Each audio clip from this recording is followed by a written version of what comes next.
Здравствуйте, вас приветствует автотехцентр Империя BMW. Сегодня вашему вниманию представляем автомобиль BMW X5 2002 года. Кузов E53 с мотором М54 3 литра, 231 лошадиная сила.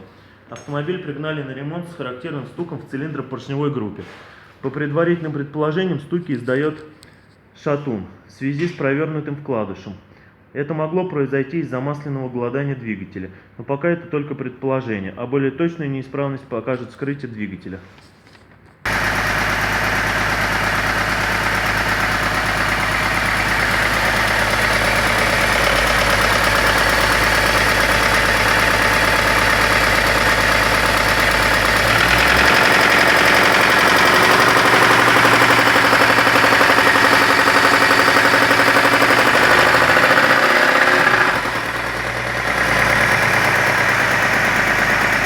Давай.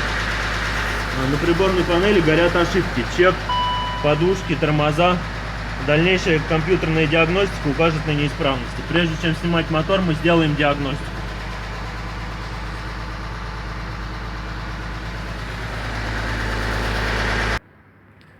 Визуальный осмотр двигателя мы произвели. Мы увидели течь масла из-под клапанной крышки. Смотрим. Вот клапанная крышка течет по периметру. Также мы видим течь из-под корпуса масляного фильтра.